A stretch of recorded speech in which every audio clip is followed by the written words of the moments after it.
right. Good afternoon, everybody. And I see we are about a good number of individuals here. So in the interest of time and to respect everybody's time, we will go ahead and get started.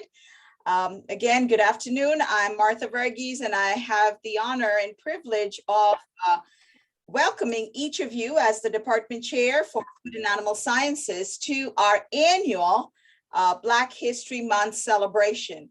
As we all are aware, February is Black History Month, and this month-long observance is really a chance for us, which we do every day, but a chance for us to stop and celebrate our achievements. And we know our heroes, our African-American heroes, are honored for the sacrifice and the suffering that a number of individuals endured for the sake of racial equality. So celebrating Black History Month is a definite tradition on our calendar for the Department of Food and Animal Sciences, but it allows us to pause and remember the achievements, the stories, and celebrating also helps us to be better stewards of the privileges that we've gained over time. Now, every year we try to have an event. We do have an event. I think one year we missed because of COVID, but otherwise we have an event to celebrate this month and really to give visibility to individuals as well as organizations who are creating change. And one such organization who is definitely a partner for our Department of Food and Animal Sciences is General Mills. And we have General Mills represented today in the form of nobody other than our Mr. Brian Burley. Mr. Brian Burley has become a good friend of mine and for the department, and a strong supporter in his role in General Mills to this program and to our university at large. Mr. Brian Burley, I'll just give a very brief introduction to Mr. Burley, and he will be telling us a little bit more about himself as he goes through his talk today. He currently serves as the Diversity Recruitment Manager at General Mills, and of course, very well-learned individual, earned his MBA from the Katz Graduate School of Business and the University of Pittsburgh, and his undergraduate degree from Morehead State University. He is a published author, two-time around, finishing his second published project, which he affectionately titled The Gold Rush, where he focuses on articulating the present state of our post-2020 American workplace, where understanding Black culture and being Black talent, which we have represented here in this Zoom room, has never been more valuable to corporate America. And he's going to talk about, as you all got the flyer, the title of his talk today is Your Next Steps from the Inside Out, Black Talent in the American Workplace. So without any further ado, Mr. Burley, let's give Mr. Burley a warm bulldog round of applause and welcome him to this virtual platform, this virtual Zoom room. Welcome on board, Mr. Burley, from the Department of Food and Animal Sciences, faculty, staff, and students. So the floor is yours, Mr. Burley, and take it from here. Thank you. Dr. V, as always, I appreciate you. And you calling me Mr. Burley, we just going by B. Now you Dr. V, I'm B. We're just going to keep it at that. We'll be down in the fall and we'll make sure everything is good. The only thing that I need from you and from you guys too, I need one of these A&M backgrounds, right? I see China has one, Simon has one. I'm like, I need an A&M background, something, because I will put that on in Mills calls just to celebrate the evolution of our relationship. So I really appreciate you. Thank you very much. And thank you guys. Thank you for having me. As Dr. V told you, I'm Brian Burley. I'm the Strategic Diversity Recruitment Manager here with General Mills. And one of my things that I think is most important, right? And I am a huge, it's funny because my brain operates in PowerPoint, but I also don't like using them, right? It's how I a lot of times organize my thoughts more than everything else. So the way that this will go and kind of the structure of it, more than anything, I want us to start off in a PowerPoint structure, but I also want you guys like, hey, if you have your cameras, turn your cameras on. Let's have some fun. let's kind of remove that third wall so that we can start having a little bit more interaction and conversation. I'm here to be, as Dr. V said in the very beginning, I'm here to be somebody who can give you insight into what goes on the inside in those conversations so that you can then utilize that to advance your career and your next steps outside of A&M. So really appreciate you guys having me, really appreciate all the work that you put in. I'm just really, really excited to be here. So let me open up a PowerPoint really quickly to tell you guys just a little bit more about me, but to also kind of set the stage for our conversation that we're going to have here. You guys have the chat open. I'm a big hometown person. You guys will see that in my slides. I'm an up north kid. I don't know if we have anybody else from the north up here. I'm from Pittsburgh. If you guys could put your hometowns in the chat, I want to see where everybody's from. Where are we representing? I know that we have some folks that are probably not necessarily from Alabama, but I know you guys get the best and brightest even in Alabama, but also outside of the state too. So if you could put your hometown in the chat, that would be great and amazing, and I'd really appreciate it. What we got going on in the chat?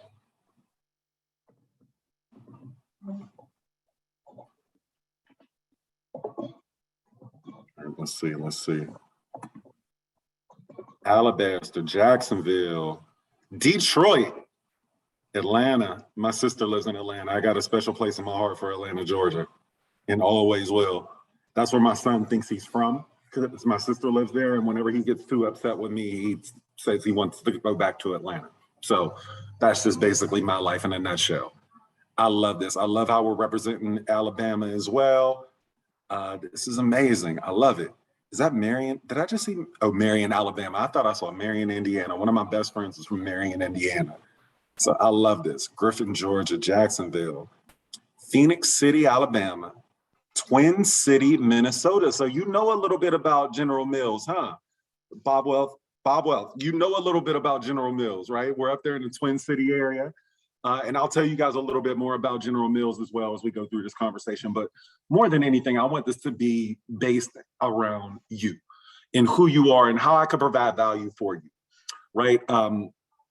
One of the things that I kind of thrive on, and thank you guys for participating in that, I really appreciate it. One of the spaces that I really provide and that I thrive in, right? Like that bio, and thank you again, Dr. V, for reading that. I love it. I appreciate it. It's a lot of what went into how I've gotten to where I've gotten. And by no means is it a journey complete. By no means is it a journey that is ended or over or anything else like that. But one of the cooler things about my bio is that my bio was what I've done. It's what I've done. But my favorite part about the work that I do now and the work that I've done in the space that I'm in now is that I've understood and started to find out who I was through this work that I'm doing, right? I found my purpose in the work that I do. I found my space. I found home for me in my purpose in the work that I do. So that's one of the things that I always want you to press on and impress upon yourself. Don't allow what you do to become who you are.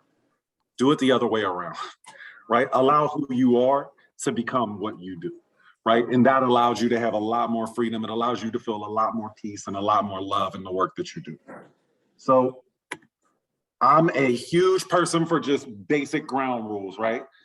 As we talked about, first and foremost, hey, let's turn the cameras on. Let's have some conversation. If you want to jump in at any point in time during the conversation, just let me know.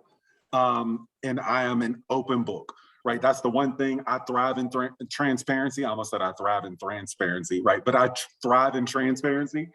But I'd ask of this. This is a safe space. We're all here to learn. We're all here to grow. We're all here to build. And we're all here in that space. There are no stupid questions, ever. I don't believe in them. Right, the only stupid question to me is the one that's not being asked, but also know and understand that if you are thinking something, there's somebody else on this call more than likely is thinking the exact same thing as well. My favorite book or my favorite rule, because I have a first grader, so I might have to change it to first grade rules apply, but kindergarten rules apply, right? Be nice, be kind, right? Be kind to other people. Let's show love, right? Like, let's be kind, good-hearted people and know that everybody has the right intent in their heart during this conversation. What goes along with that as well? Show grace. We're all learning and growing, and everybody's at a different place in that staircase. You know what I mean? Like, we're all going through these different levels, and we're all learning and growing and going through them. And what you might have experienced at step 2, somebody else might not have experienced at step 12. And also the same thing might be true on the other side. So just always take that into account when we're listening to folks, when they're learning, and when you also have some different ideas or you hear someone whose ideas are a little bit different from yours. And the final one, lean in, right? That's why I always say, hey, let's take the mics off. Let's make sure that we can have a conversation about transparency and realness and really get down to the bottom of this, but we will get out what we put into this. Right? So if you come with your hard-hitting questions, and I'll welcome them, right? Know that about me and my personality. I welcome the best questions that you got, right? The tough ones that you don't know if there's a space to ask, bring it, right? I welcome that. I want to hear them.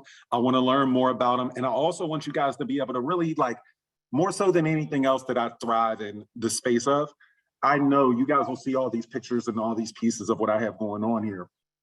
More than anything else, I fancy myself as a storyteller, right? I do a lot of work, I do a lot of things, and I'm a storyteller more than anything else, right? I put stories together, I try to make sure that things make sense in a holistic standpoint, right? Because when you work in the work of diversity recruitment or you work in the work of diversity and inclusion, it's all about stories, but you also have to spend a decent amount of time putting stories together in ways that other people will understand them. So I'm gonna go around this board, but I'm gonna go around it in the context of the pictures, right? Because you guys get the opportunity to see the pictures. I'm gonna start at 12 o'clock, right smack dab in the middle. That's me and my lady. That's been my lady since I was probably, 13 years old. We've met 37 different versions of each other, and somehow, some way, we still find a way to keep meeting the same one and figuring out a way to like it, right? The next picture that you see, the little person in between us, that's my 6-year-old, that's Jackson. Jackson is the light of everyone's life. He makes sure that we all are accountable. He is our steady accountability partner. If he knows that I'm supposed to be working out when he wakes up, he makes sure that I work out when I wake up and when he wakes up. The next picture are my parents and my wife as well. Those are the people that mean the most to me in the world. And I'm just a huge family person, right? And my father, who you'll see on the far left of that picture, had a heart attack last year, right? It's because we're going to get a little personal in some of this conversation. So it's been crazy kind of seeing the new dynamics that we've developed in our relationship. And I wouldn't change anything for it, right? Like, he's become more human. And I don't know how many of you can adjust to that or adapt to that or understand that. But also in his humanity, it's expanded both of our minds in a way that we couldn't really possibly see prior to. But then you'll see a couple more pictures of Jack, him in school, and that's his thing, right? Like, he's a Spider-Man kid. I have a Marvel kid through and through. But I wanted to get on to some of the work that I do. I love speaking, right? I love speaking about this. I told Dr. Verghese before we got in, like, this is home for me, right? I've given TED Talks on this topic of inclusion. If you guys look at my work past history outside of General Mills, I actually started an organization. It started as a book, wrote a book called Young Black Pittsburgh. And in it, I'm a huge proponent of how much that representation matters. And that's why I'm so happy to be here speaking to you, because so many people in the spaces and areas and arenas that you're in, the kids might not have thought that there was ever they might not even know about this field. But the fact that you're here and you look like them, everybody's not going to be that trailblazer who's going to be the one to part the Red Seas and be the first, right? In Black History Month, we hear so much about the first. Everybody's not wired that way, and that's okay, right? That's okay, but that's why representation matters so much. That's why you being in the community matters so much. That's why you going as far as you can matters so much, because you never know who you're inspiring with that work. Through Young Black Pittsburgh, I wasn't an author when I wrote the book, right? I was a consultant. I came out of business school and went into consulting and just always had this love for my community, for my people, for us, right? And in doing so, wrote a book for the benefit of the next generation. And that book ended up picking up and taking off like wildfire, right? Like, wrote a book, not even with the intention of it selling, but the book ended up selling I think now we said at over 5,000 copies. of a $40, $50 book, like just ridiculous stuff, right? Like when you didn't even plan on it, you were just doing it for something else, something bigger than yourself. And then on top of that, we built this social talent community because up north and in Pittsburgh, it's a little bit different from Alabama, I would imagine, where a lot of our conversation within the corporate community is, hey, it's hard to find young Black talent, so it must not exist, right? And that was a conversation that for me was a difficult one to have because although it is February and it is cold up here and my melanin leaves me at times, it's hard to hear that when you know that you exist, right? So I wanted to create this example of all of these different pieces of representation matter. And from that, that's taken me to so many different places, taking me into the world of inclusion, into the world of talent, into the world of, you know, just really understanding and tying all these big pieces together and really understanding what and how Black and diverse talent makes not only companies run, but this country run.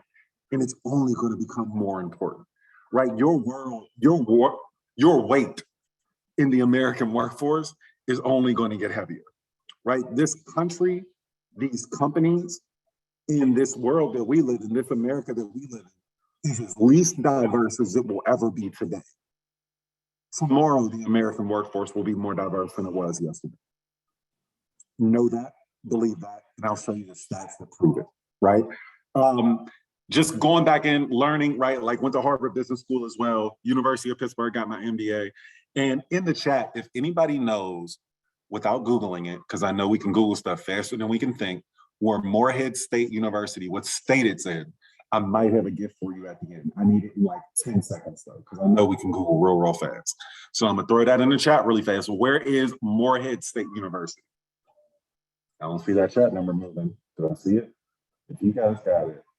Oh, you are just amazed. I'm impressed. Yes, it is Kentucky, Morehead, Kentucky. Do not ask me how I ended up going from Pittsburgh, Pennsylvania to Morehead, Kentucky. I played football in undergrad, loved football until my right knee decided it was time to be done. But found myself in a completely different stratosphere in college. I'm a Pittsburgh kid, so you're not going to Pittsburgh and not falling in love with the Pittsburgh Steelers. It's kind of what they give you when you come out of the womb. And I have this crazy love-hate relationship with my Peloton. We get along most days, but most other days we really don't get along. That's just me being transparent again. So you know, when we think about the world and the work of diversity and inclusion, right? To me, everything about DE&I changed in 2020. Everything, right? This might sound dramatic to you, but to me, it was a, and when I say this, I mean biblically, it was a BCAD moment, right? Everything changed in 2020. Everything. The pandemic changed everything, right? Like we went from being in person and everybody being good to 6 feet apart and remote work and remote school and everybody's in front of their computer screens. We don't get to see our friends, right? We didn't know how far anything was going to go. And then come May of 2020, we, in my opinion, we saw probably one of the most heinous and gross acts of murder that we've ever seen captured on camera. And one of the things from my perspective that made this, I've sat down and thought about it so often, right? Because it's like when you saw all the change that came from it, it's like, man, what made this so different? And I have my own thoughts, which I'll share on the next slide, but the murder of George Floyd, make no mistake about it, was an absolute watershed moment for this country, but also not only this country, but also for corporate America, right? And we'll talk a little bit more about that. And then I want to open up the floor for some conversation, but I'm just trying to set the stage for our conversation as well. You know, so I wrap my mind, I wrestle with this question of what was so different, right? And these are my opinions. And if you have your own opinions, please throw them in the chat, come off of mute. We welcome the space of conversation for it. But in my opinion, right, so often, I think it was COVID, right? Like it was people being home. We didn't have anywhere to go to get away from, right? This thing was captured and it was live. And so often I think people would run away from these atrocities and be able to run somewhere else, right? Like whether it was running to work, whether it was where you were and, you know, you could find a way to get away from it. there was also no other news other than COVID. So this was the thing that we had going on. This was the thing that was in front of us. Corporate executives couldn't run from it, just like the mother of the child who was now in elementary school homeschooling 2 children couldn't run away from it. It was something that we really, it wasn't, this was one of those first things to me that really stood out, that the protest wasn't just necessarily about Black and white, right? It wasn't just about Black. Everyone was protesting because, in my opinion, everyone saw it. You couldn't get away from the media coverage. There was no real race to the protesters. And personally, I also believe that, as we started to see things really change in the corporate environment, which we'll talk a little bit more about, it was just such a unique dynamic, right? Where consumers were starting to then as well, coming out of George Floyd and everything that happened, looking at how and where they spent their money. So I think that also created a different narrative for corporate America. But I opened up the space for conversation on this. I want you guys to put yourself back in that mindset. Anybody have any other thoughts or anybody agree with thoughts? Once again, these are my opinions. These aren't opinions of General Mills, but these are mine. But anybody have any thoughts on what made George Floyd and the murder of George Floyd so different for the business community in specifics? I see we have a couple folks off mute.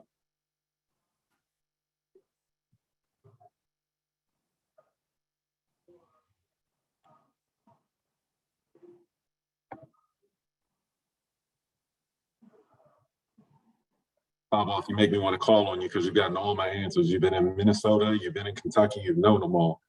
But I won't. Well, maybe I should come in here. Hi, everybody. Great to connect with you, Brian. So I was in Minnesota when it happened. I think something that stood out was for a lot of the institutions there, it was more like you can no longer hide. And everybody felt guilty and wanted to be part of the conversation. That's what I think happened as well. Yeah. No, I completely agree, right? Like if you didn't say anything, you were wrong, right? Like if you didn't say anything, you were wrong. And we saw that so critically with so many corporations, right? And then you also ran into some other corporations that ran into a similar yet very unique problem where they would try to say something, but because they didn't have any inclusion in their workforce, they didn't know what to say, right? They couldn't really scribe something that was authentic to themselves, yet also transparent to what was going on. So we ran into so many different dynamics that I thought were so unique about this time. And it just presented corporate America with this opportunity of like, hey, what do we do, right? How do we show up differentially? How do we show that we are a part of the change and not a part of the stagnation, right? So I think that those were all very, very important parts. And, I think that this was something that was really, really important, right? Like what created that corporate response? Well, in my opinion, I think it was the people, right? Companies committed over $66 billion to racial equity initiatives following George Floyd, right? We saw more people kneeling, more people understanding, more people moving, more dollars moving initially as everything was kind of moving. But one of the things that you saw that I believe really spurned that and started to create a lot more of this groundswell was that, if companies were saying the wrong things or doing the wrong things or not doing anything, it started to affect their bottom line, right? They would either be boycotted or their consumer bases were changing. So as your consumer base continues to evolve and becomes more diverse, you can't afford to not have an opinion on diverse issues, right? Because your consumer base is now 40, 50% diverse. As a business, right? Like, let's think about it as business-minded folks, right? Can you afford to miss out on 40% of your profits because you don't know how to say something or you don't want to say the wrong thing or whatever else the consciousness is? No, there is no business that can exist on 60% profits, especially living the way that some of these businesses want to live. So they had to find a way to engage. They had to find a way to engage that was authentic for them, but that also allowed them to live out the true meaning of who they were as a company and really start to evaluate, right?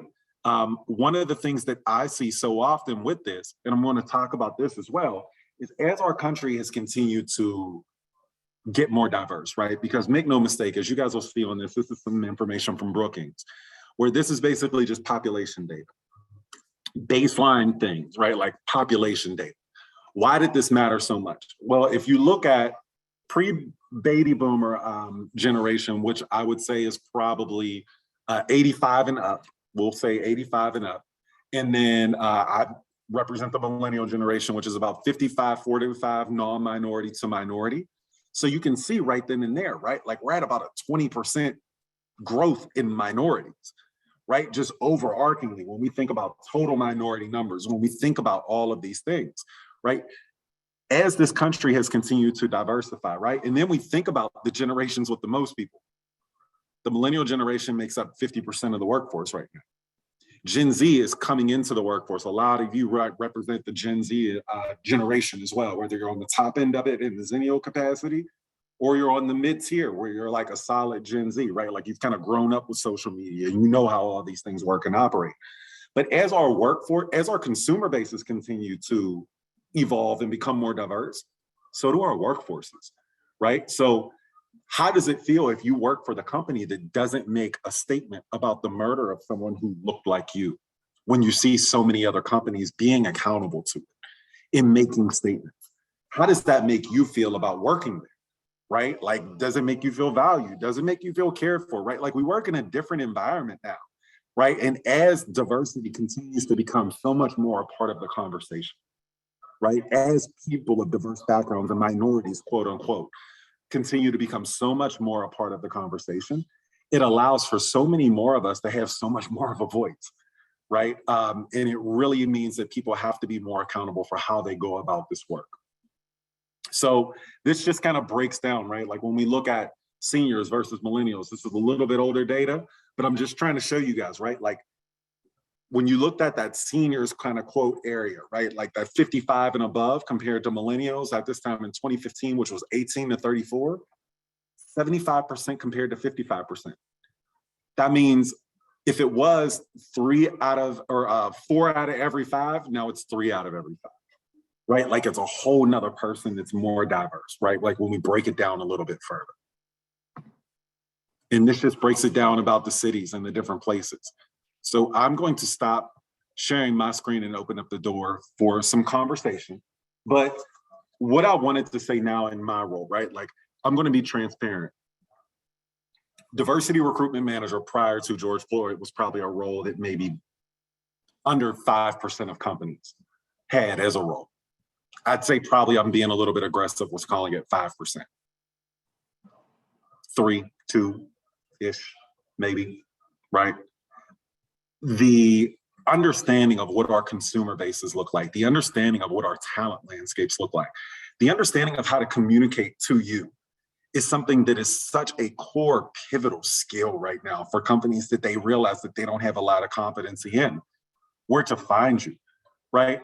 That was one of the things that I talked to Dr. V about when we talk about the relationships with Alabama A&M and the way that HBCUs have seen this just what it felt like at the time, this explosion over the last couple of years, right? Where we've seen so many corporations kind of moving into the space. We've seen so much more funding getting into there and how they've started to work and operate in those capacities. I stand on what I'm going to say here to you all. There has never been a better time to be Black talent in the American workplace. And there has never been a time where diversity and inclusion efforts have been more intentionally surrounding Black and brown talent than right now, right? Companies are desperately understanding and realizing how much they need the work that you provide and the perspective that you provide, right? And it's not only just about your education, it's about your innate lived experience, right? Nobody can tell you about how to know if Black and brown children are going to try to get engaged with animals, or how we engage with different animals, or how we engage with different foods. It's such a magical experience when we think about the work that we're in, right? And the place that we're at, right? Being in the workplace right now. I wish I had a couple folks from Mills on here, but I can tell you that if you are Black talent in the American workforce right now, there has never been a time where you have ever been more attractive to every company in the world, right? People are reaching out left and right because they understand for the first time ever what feels like your value, right? They understand the value that you can provide to their organization, but they also understand that their organization might not necessarily be in a position to support you in the way that you need to be supported. So it's just such an amazing time for so many of us and so many of you as well, right? Like, and I don't know about you, but maybe this is like a hand raised time, but you can hold on to it because I will as well. When I talked about my purpose in the very beginning of this, one of the things that really led me to my purpose, my mother, I love her, that's my buddy, right? But my mom, when I was being raised, always raised me with what I call like a Black momism of, hey, you've got to be twice as good to get half as far, right? You've got to be twice as good to get half as far. Anybody else can kind of relate? Do I see a hand? Anybody else ever heard that? Jabari, thank you. I appreciate you. I'm not alone in this. All right, cool. Got it. Thank you, Aaron. I appreciate it. Man, I hated that, right?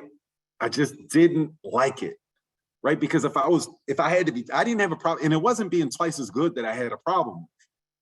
It was the getting half as far, right? That was the part that really like bugged me, you know, because now you're doing these multiplication and division problems on like, oh, I got to be 8 times as good to get 4, right? Like, and you're playing those games. But, you know, when I talk about my purpose, when I talk about the work that I do, when I talk about why I'm so passionate about General Mills and in this space, my purpose is literally championing our collective and your individual growth. That's what I'm here to do. And I love the work that I do. I love to be able to provide you with more understanding about how you can navigate the work environments in the American workplace, but also how you can make yourself as attractive as possible, right? Because the one thing that I don't want to be missed in this is just because there's never been a better time to be Black talent in the American workplace doesn't mean you have the opportunity or the threshold to let your foot off the gas, right? You've still got to be as good as you've always been. You've still got to show up and stand and deliver in everything that you are every single time. It's just that now the opportunities, and you have the opportunity, you have the threshold for the opportunities to meet your talent. You'll start to see more about your talent becoming more open as far as where you are. So for those of you that are on the call, smile, man. It's a good time. It's an amazing time for us to see the workforce being as it is. I think the same thing holds true when we talk about just minorities as a whole, because people are realizing that these differing perspectives that they classified as quote unquote minority are only becoming more prevalent. They're only becoming more important. And if you don't do the work that you do with inclusion at core mindset, you are ultimately running the risk of missing and losing, right? Not only out on your consumer base, but also on your products and your product design. Like, inclusion is becoming so much more a part of the fabric of these companies. It's absolutely amazing to see. So that was my diatribe and my dissertation on diversity recruitment. I want to open up the floor for questions. As I've told you guys, and I hope that you can hear from me, I am an open book. Whatever questions you have, whether it's LinkedIn, what do I need to do? How do I need to move? Whatever I need to do, I'm more than open to answering. And like I said in the very beginning, right, like there are no bad questions, always open for them, and always want to be here to be a support for you, right? Like being at an HBCU right now, there has never been a better time, but also know and understand that you have such a great opportunity. Jabari, I'll come to you. Appreciate you. If you could give us your name, or give me your name, year, and program, that would be perfect. Absolutely. Thank you, Brian. Thank you, Brian.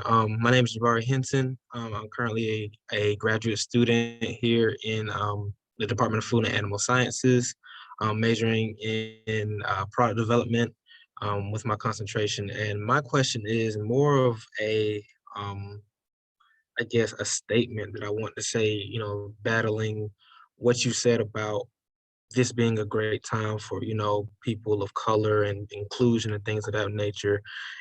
My question is, how would you say we should navigate those companies or opportunities where, you know, it may seem that like right now they want more inclusion and they want more diversity, but some companies, and I'm sure you may be able to agree, Oh, yeah. are just doing that to check a box, and they're not doing it from a place of being genuine and doing it from a place of, they really want to hear you. They just want to make sure that people see, or the public sees, that yes, we have these 2 and 3 people here on our team, but that's simply because we don't want any backlash. And after that, that's it. So how do you think we should navigate that? That's my favorite question in the world. I appreciate you and thank you for asking. I feel like I wrote it up for you and you just asked it for me. So to answer your question in short, intentionally, do your research. Not every company that offers you a job, or not just one company that offers you a job, is the company that you have to take in the job and the role and the responsibility that you have to take, right? Do your research. Go out and find those companies that do. When you see their corporate response, I'll use one, and I know I work for General Mills and I love the stuff that we do and I love the work that we make, right? But everybody kind of knows that, and I'm going to use a company's name, everybody knows that Ben & Jerry's corporate statements about racial equity are second to none. If you ever want to go and read a statement about how a company and a corporation responds to a racial equity and a terrible racial episode in this country, go read what Ben & Jerry's executives say. But I would say the way that you navigate it is doing it on purpose and being very intentional about it, right? If a company, and I'm going to say this and make this very direct, if they develop their diversity and inclusion programs after George Floyd, that's probably not the place that you're going to go and find home, right? You're probably not. One of the things I'm proudest of about General Mills is that we've had the D&I it's in our makeup, right? Like, we've had a leader of it since the 90s. We've had employee networks since the 90s, right? We hired our first woman executive leader in the 60s, right? Like, people with that type of mindset, they understand the value of differential ideas, right? And then you also have to think about some of the things that you're asking when you're going into those interviews, right? Are people looking for cultural fits, or are they looking for cultural adds? That is my number one red flag comment. Because if you're looking for a fit, I know I'm not your guy, right? Corporate America wasn't designed for Black and brown people. Let's be very transparent in a lot of ways. It wasn't. So if you're looking for a fit, you're not looking for me, right? Like, that's just not necessarily going to be the case. I'm not going to be your person. So I would say, in short, do it intentionally, right? And also do your research and go find the companies that make you excited, right? You have such an opportunity to go out and find these companies that are actually really, truly doing the work that really gets you excited about it. And it's not even necessarily the work in your field. They might do great food and animal sciences work, but also, would you feel proud if you told your family that you work for this company? So those will be my thoughts. Thank you for asking your question too. Thank you. No question. Any questions? Anybody have any questions on, like, social media responses? Anything that you've seen? Who are the best responders that you've seen from a corporate perspective? Wendy's. Wendy's? Wendy's has the best clapbacks I've ever seen when we talk about Twitter, right? Like, they have the most fun with it, right? But yeah, Wendy's does do good work.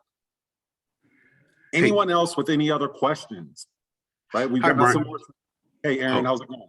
Oh, pretty good. You, my name is Aaron Dudley, and I'm a PhD student here in the Department of Food and Animal Science.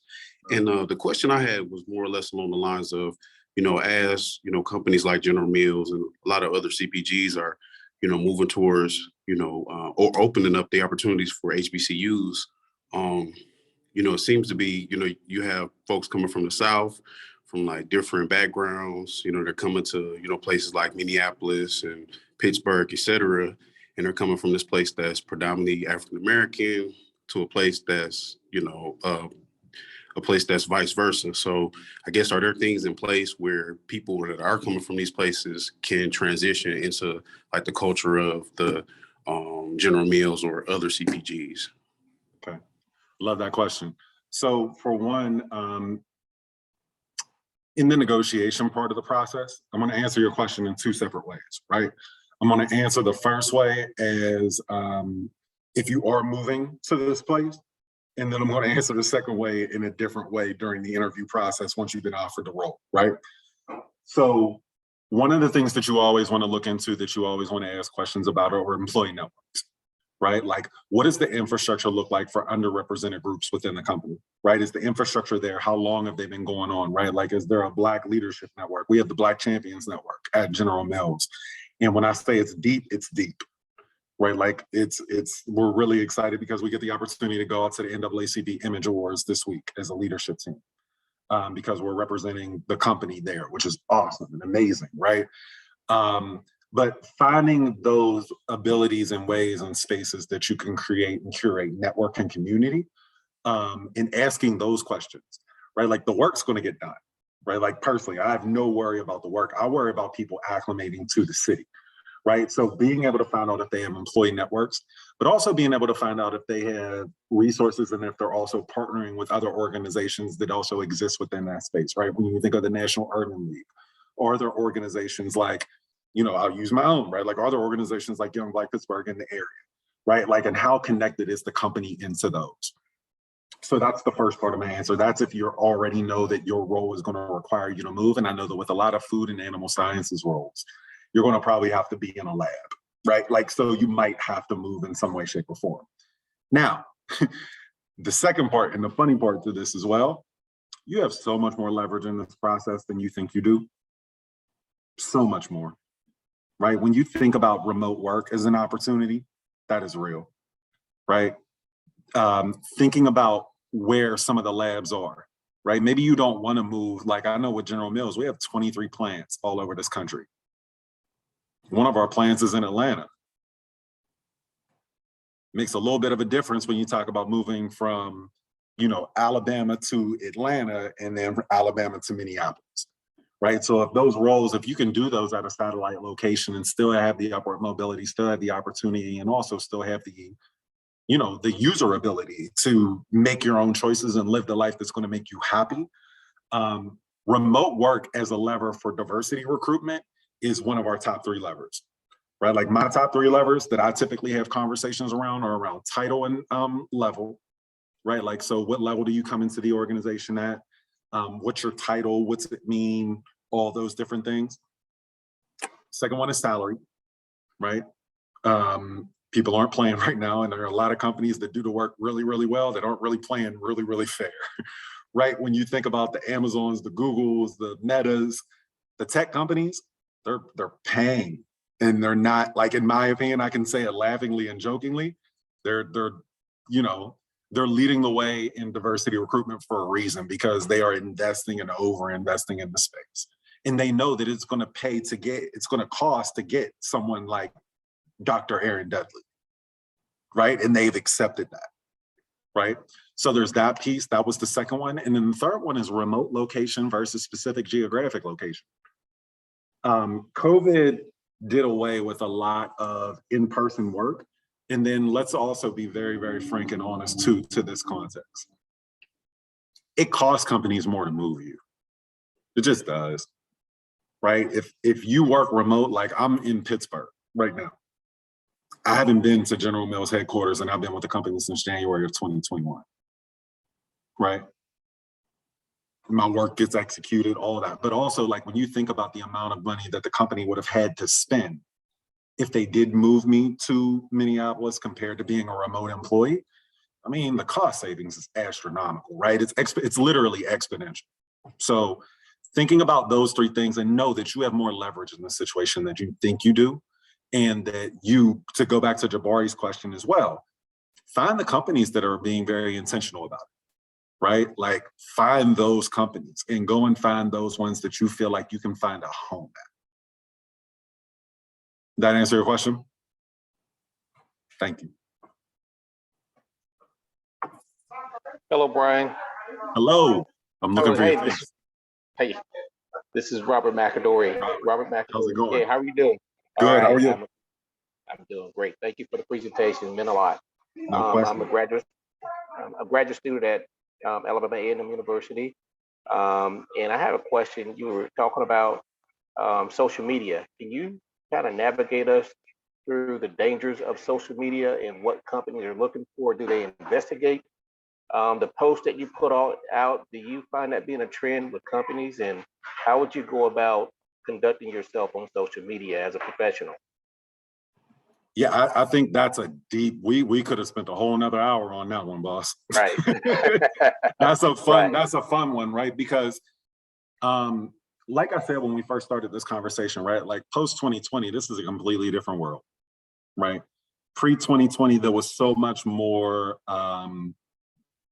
you know, people were worried about language and all these other things, right? But you know, you almost want to kind of find out who you're getting in a transparent way.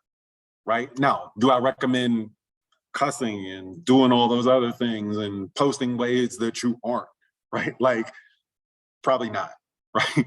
You got to be a lot more transparent, but also I would say, you know, if what you do matches who you are, then you're in alignment, right? If what you do matches that, you're in alignment, right? Like, I'm not going to sit up here and act like I post the exact same words to my LinkedIn as I do to my Instagram.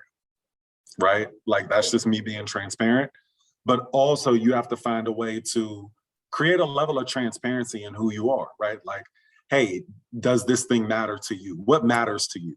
What gets you out of bed in the morning? What's your purpose? What makes you feel good about going to work, right? Like, is it I'm up and working out, right? Like, there's nothing wrong with people want you to have hobbies, especially now during COVID, right? Like, if you see someone is into, like, I remember we did we still do background screens, we still do those types of screens and looking at the various things, but like, and we also use that as an element of sourcing as well to try and find talent as well.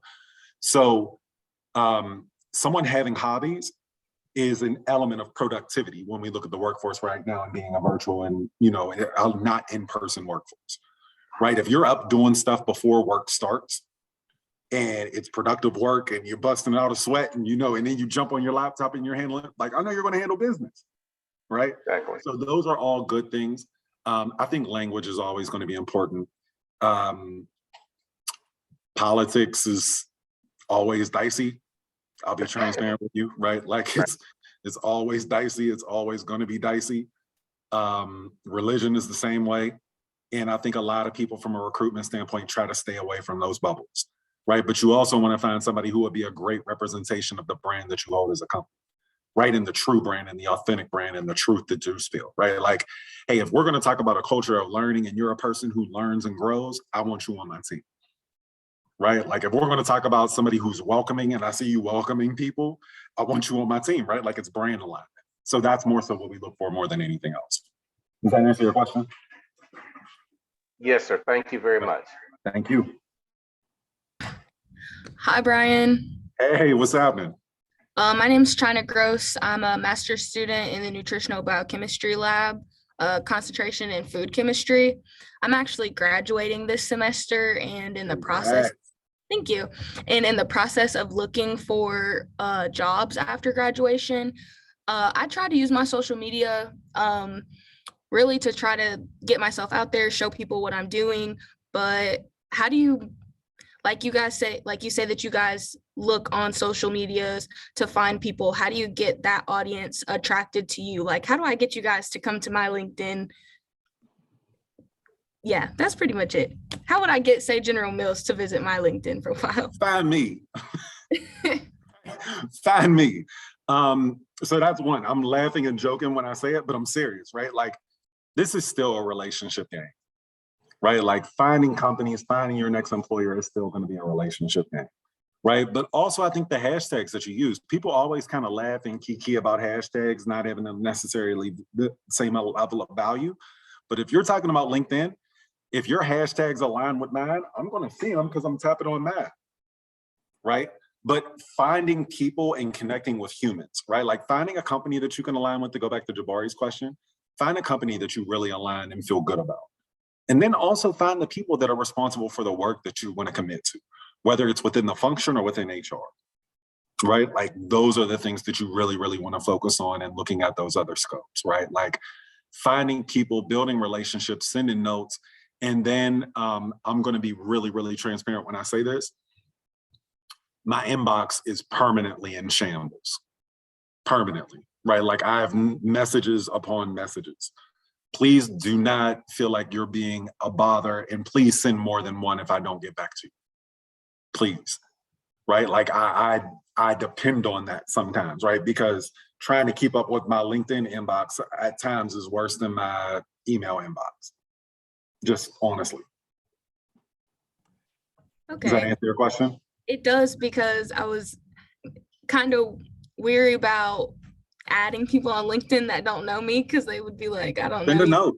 Send a note and tell them what hey, I really like General Mills. I love what you guys said about X, Y, and Z. I would love to set up 10, 15 minutes of time. Worst thing they can say is no. And then if they say no, find somebody else. Thank Right? you. All right, no problem.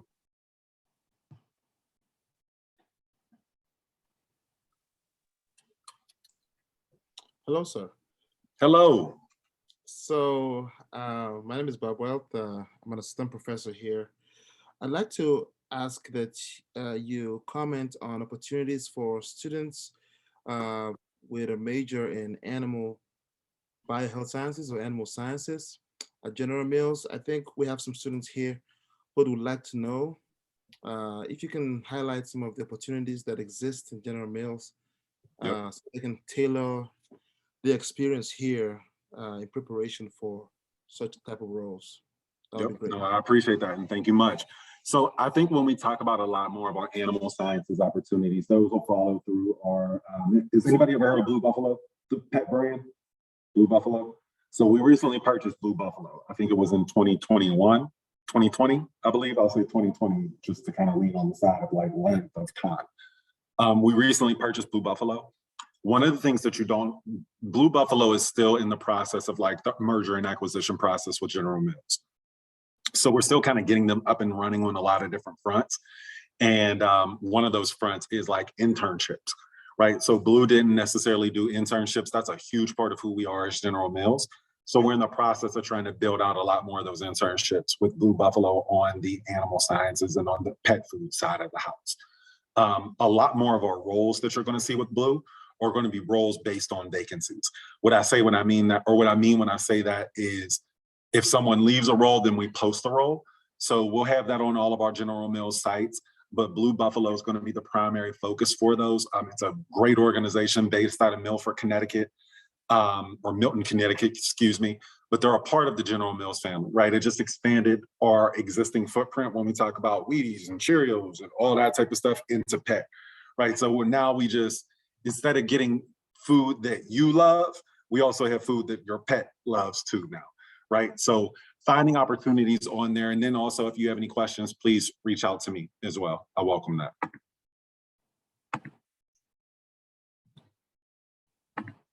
Does that answer your question? Do we have any more questions? We are nearing the end of the hour, and I know some of you have classes and a seminar, but and I'm going to yield the floor to our president of the Food Science Club and also our graduate student, Mr. Jabari Hinton, in a minute. But I just want to take this opportunity to thank you so much, Brian, for bringing so much of encouragement to us as a FAS family. We call ourselves lovingly the FAS family. And what drew me, we've been in conversation, and I know we have Dr. Fredrina Hester, who's one of our alums here from Alabama A&M Food and Animal Sciences on here. I think I saw her earlier.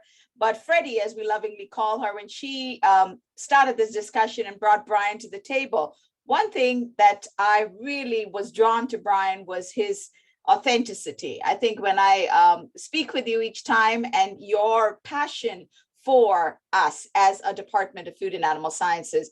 And I think what you said a few minutes ago in terms of looking for a company that is not looking for you as a cultural fit, but a cultural add is what drew me to General Mills. And I know General Mills and Alabama A&M had a long-standing partnership, but we lost that. And we're so very glad that you are back on the scene and back in our lives, literally. And I really want to thank you for taking this time to speak with us. But I won't take too much time. I'll yield the floor to the virtual floor to Mr. Jabari Hinton, one of our student leaders, and he'll be soon a two-time alum of Alabama A&M University. So Jabari, go ahead, take it on. Thank you, Dr. Verghese. So right now, what we like to do on behalf of the Department of Food and Animal Sciences is a small token of appreciation. If I could share my screen really quickly. For Mr. Brian Burley, this certificate of appreciation for just taking the time to speak with us today during this Black History Month seminar with your profound words and just offering a floor for discussion about issues of being a minority or student of color in the workplace. So we really thank you for coming to speak with us today, and hopefully for years to come, you'll be able to come back and offer more words of encouragement and advice. Thank you so much. Thank you, guys. I really, I'm honored. I really appreciate it, man. And when I say this, there's no tongue in cheek to me, right? You guys are geniuses, right? Except that, like, for real, like the stuff that you know, the way that you operate, the cultural relevancy that you can also give your educational knowledge is genius. People can't try and put that together if they tried. Like, they couldn't try to. Your lived experience plus your educational knowledge that you're getting from A&M, like it doesn't get better. It just doesn't. Accept that, own that, and then move in the space of that. So I appreciate you very much. Yes, sir. Thank you. Thank you very much. And I would like to thank each of you for taking this time to come and celebrate with us, celebrate our annual Black History Month with regards to our department. We are, and I know, Brian, I brag on us enough, right? We are the premier food science program at an HBCU, but also with the big players as well. We're 53 years old as a department and have been there. And I know I'm singing to the choir because Brian and Freddie both have been very, very supportive. And we're looking forward, all the undergrads and the graduate students, we're looking forward to General Mills being on campus in the fall. Brian will be here and the group will be here. So we'll have 2 days, one for the undergrads and one for the graduate students. And we have a very recent alum, what's her name? Dawn Nash, who was recently hired by General Mills. So you're not just talking, you're walking the walk as well, not just talking the talk. So we appreciate your support of our program, and we appreciate you establishing and continuing to solidify this partnership. Right. Thank you, Brian, and thank you, Freddie. I know Freddie's on here as well. Yes, and thank you, Freddie. None of this happens without Freddie. And if General Mills is not home for you and you go to another company, push on them to build a relationship with your school and your university, right? That's the level of authenticity that you should require from your company, right? I wouldn't have been able to have a conversation with Dr. Verghese if it's not for Freddie, right? Like, if it's not for Freddie, if it's not for A&M alums, if it's not for LMA, if it's not for them, they're the ones who got us in the door. And then it was our job to continue to keep going forward with it. So push on your companies, be that advocate for the school and for the university, and then also keep opening doors. Yes, thank you. Thank you very much. I always tell students, reach back when you leave and graduate, because always know from whence you came. You know, you shouldn't Absolutely. You shouldn't forget your roots. And I know individuals like Jabari in China and some of those, Edwin, et cetera, who are soon to graduate will be reaching back. This is good impetus. Thank you, Brian, for encouraging that as well. So thank you all and have a great, great afternoon. And Brian, we will have a little token of our appreciation in the mail for you. I'll reach out and we'll have some, as you said, you love the A&M background, but we'll provide you some of our food and animal sciences swag in a little bit. So all right. I'll be wearing it on our next call. Yes, sir. You can represent us well. Thank you so much, all of you. Appreciate you all. Have a great rest of your day. Enjoy 2/22/22. It's a lot of twos going on today. Yes. Thank you. Take care, everybody. Be safe. Later. Bye-bye.